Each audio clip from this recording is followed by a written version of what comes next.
আসসালামু আলাইকুম, শুভ দুপুর সবাইকে।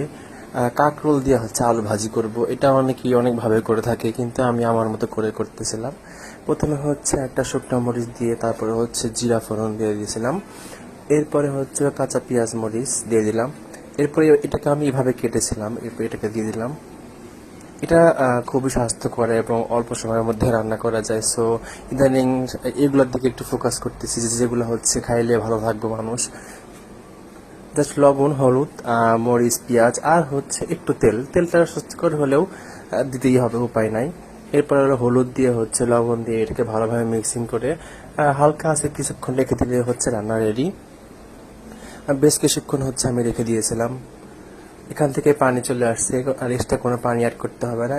এখান থেকে যে পানিটা বের হবে এইখান থেকে সিদ্ধ হয়ে একদম সুন্দর মতো স্বাদ হয়ে যাবে। এটা কিন্তু আলু প্লাস কাঁকরোলটা হালকা মিষ্টি মিষ্টি, সেজন্য হচ্ছে হালকা একটু ঝাল বেশি দিতে হবে। শুকনো মরিচ আমি দিয়েছিলাম জাস্ট ভাত খাওয়ার সময়, ওটা হচ্ছে একটু ডলে নেবো, তাহলে হচ্ছে বেশি মজা লাগবে। আমার রান্না প্রায় রেডি। এইটা আমি নামাচ্ছিলাম। এটা খুব অল্প সময়ের মধ্যে হচ্ছে এটা রান্না হয়ে গেছে আমার। ইদানিং এরকম ভাজা পোড়া খাইতে বেশি ভালো লাগে।